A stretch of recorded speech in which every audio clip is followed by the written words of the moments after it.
of a healthy organization. And so the signing for New England, is it Milton Williams? Which one? Yeah, That's it. And well, give me your CSIing of the Patriots roster and decision making to get them to Super Bowl 60.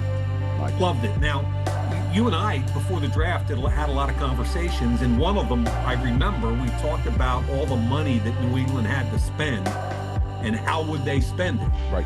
And it was a combination of some high-powered and expensive unrestricted free agents. You mentioned Milt Williams. He was certainly one of them. I can go through their roster, Rich. I mean, I can go right down the list. They paid Spillane. They paid Carlton Davis. Morgan Moses, kind of he's an older former first round tackle, but they turned over 4 of the 5 offensive linemen, 2 rookies and 2 free agents. And then they signed a whole bunch of kind of 1-year stopgap guys that could still pay. And that's not easy, but those guys are out there. And what I think Elliott Wolf did a great job is, Matt Collins and Stephon Diggs were both signed in March. Like, they don't have a headliner at wideout, yet they got this second-year quarterback, in the MVP conversation. Garrett Bradbury, another former first-round cap casualty. You go on the defensive side, Tonga.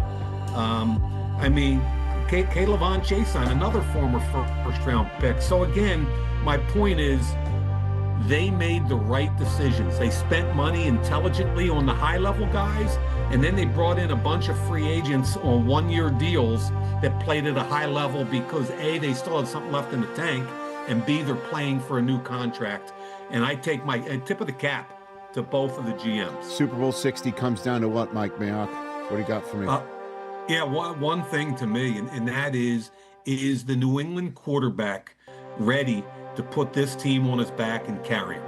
And in the playoffs thus far, it hasn't been quite as good as during the regular season. Give him credit, he's used his legs when necessary, including in the snow, a week and a half ago. But this kid has been super all year. I think Seattle's a better football team right now, and I think this kid is going to have to play the game of his life, and with both his arms and his legs, for New England to win. What is Seattle cooking up for him then? What do you think Mike McDonald's doing right now on that side of the building, Mike? I think a less talked about issue is, we talk about Jaden Daniels. We talk about Deshaun Jackson. We talk about the escapability and playmaking with the legs of those guys. Mm-hmm. We don't talk about Drake May like we should. Drake May is an athlete.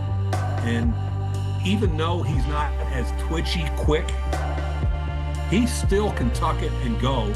And when necessary, I think their first playoff game, he had like 10 carries for close to 70 yards. He turned the ball over, 4 or 5 times those first 2 playoff games. So he's got to play completely clean. He's got to use his legs. I know Seattle is very aware of his legs. I wouldn't be surprised to see a spy, but I don't think they're scared of. I think they respect New England's receivers, but I don't think they're scared of them. So Drake May's going to have to play a game now.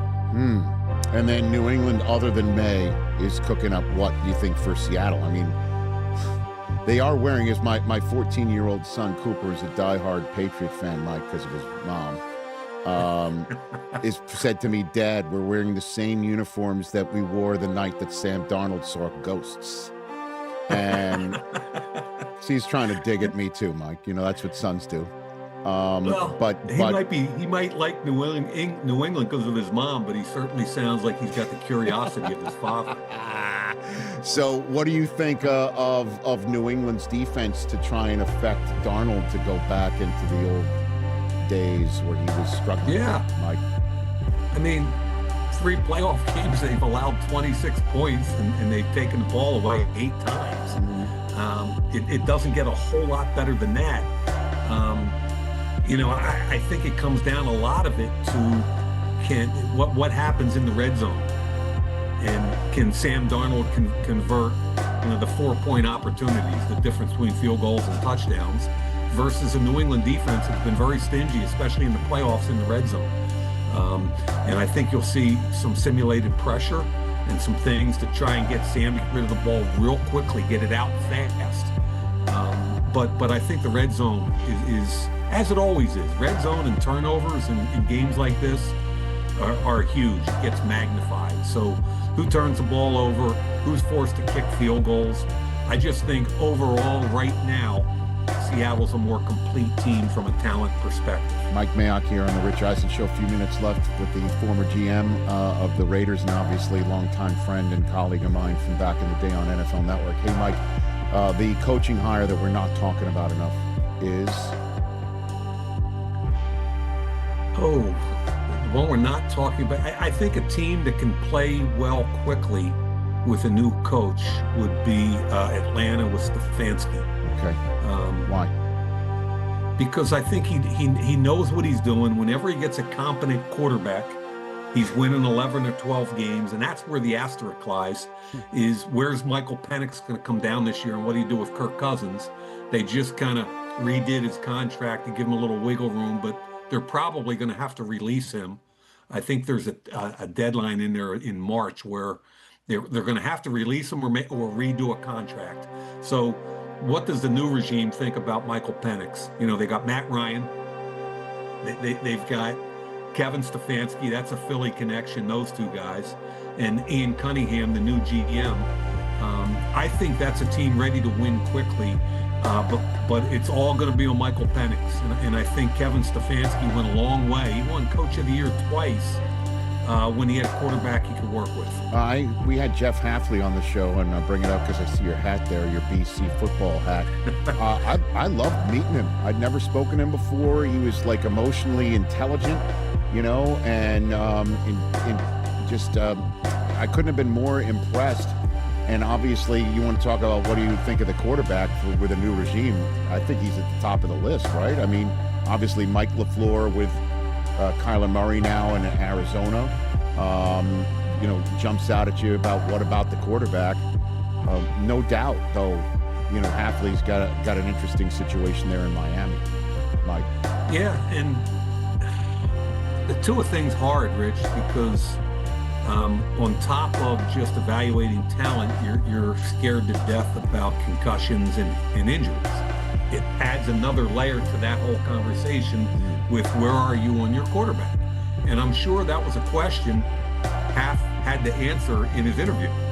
You know, is where do you stand on this guy? And you better have a plan, because if you're going to move on from this guy, not only is there a big salary cap, but you better have an answer. It was kind of like when I had the Raiders and we had Derek Carr and people wanted to move on from Derek, and John and I look at each other like, yeah, but what's next? Where are we going? Where are we finding that guy?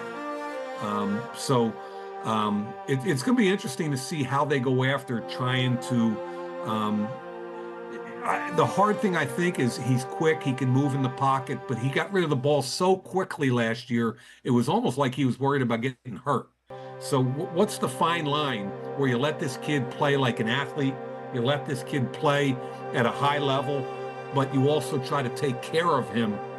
And I think that's a really difficult question, because if Haf doesn't answer that the right way, then it's going to be a tough year until they find the answer. And then speaking of BC, a kid out of BC once upon a time strolled into the Giants locker room, right? I'm looking at him, right? Am I not mistaken? Or you were Steeler first? Mike? I was a Steeler first. You were Steeler first. Okay, then you stroll into the Giants locker room, and all I could think of what your career could have been like if your special teams coordinator was